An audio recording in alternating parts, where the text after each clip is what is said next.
আল্লাহর দ্বীন কায়েমের জন্য রক্ত দেওয়ার জন্য প্রস্তুত থাকতে হবে। আল্লাহর রাসূল নিজে রক্ত দিয়েছেন, রাসূল নিজে রক্ত দিয়েছেন, সাহাবায়ে কেরাম দিয়েছেন, তাদের রক্তের বিনিময় ইসলাম এই পর্যন্ত এসেছে। আজ পৃথিবীতে 140 কোটি মুসলমান এই পৃথিবীতে বসবাস করে, কিন্তু মুসলমানের সেই ইজ্জত আজ আর নাই। ঠিক কিনা? ঠিক কিনা? ও মুসলমান, মুসলমান হিসাবে গর্ববোধ করো। আমাদের পরিচয় কি? আমাদের পরিচয় কি? আমি আমার সমস্ত শক্তি দিয়া, হৃদয়ের সবটুকুন শক্তি নিয়ে বলছি, আমাদের পরিচয় বাঙালি নয়, আমাদের পরিচয় মুসলমান। চিল্লায় বলো, আমাদের পরিচয় কি? আর দেশ হিসাবে আমাদের পরিচয় বাংলাদেশী। দেশ হিসাবে পরিচয় কি? আর জাতি হিসাবে আমার নাম, আমি মুসলমান। চিল্লায় বলো, আমরা কি?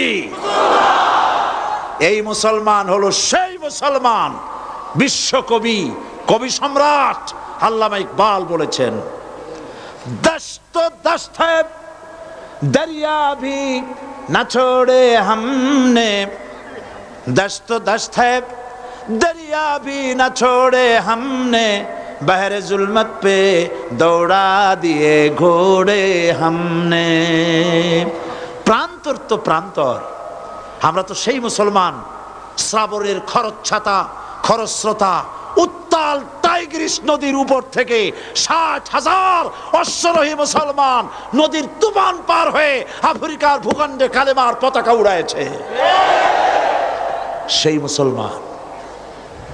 সুতরাং যারা আমাদের সাথে, যারা আমাদেরকে জেলে দিতে চাও, যারা আমাদেরকে মারতে চাও, শহীদ করতে চাও, সিক্রেট মার্ডার করতে চাও, গুপ্ত হত্যা করতে চাও, গৃহযুদ্ধ বাঁধাতে চাও, শুনে রাখো, बातिल से दबने वाले आसमां नहीं हम, बातिल से दबने वाले आसमां नहीं हम, सौ बार कर चुका है तू इम्तिहान हमारा। 100 বার এই পৃথিবী টেস্ট করেছে, মুসলমান জীবন দিতে পারে, কাফেরের সামনে মাথা নত করতে জানে না। সুতরাং ভারতের পা চাটা গোলাম, ভারতের পা চাটা খরিদ করা গোলাম সরকারকে বলছি, মুসলমানদের ঈমান নিয়ে খেলা করবেন না, কোরআনের মাহফিলে বাধা দিবেন না।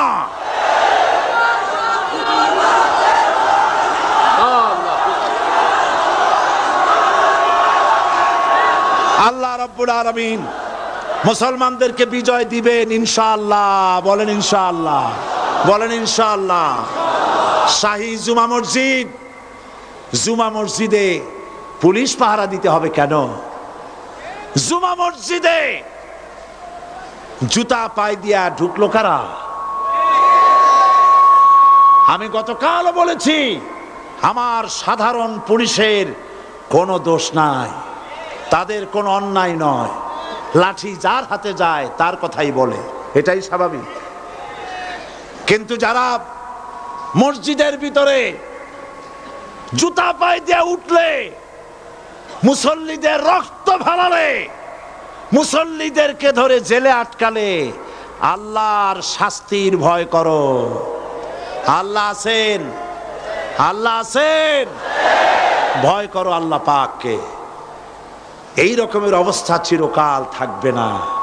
এরকমের অবস্থা চিরকাল থাকবে মোটেই নয়, পরিবর্তন আসবেই।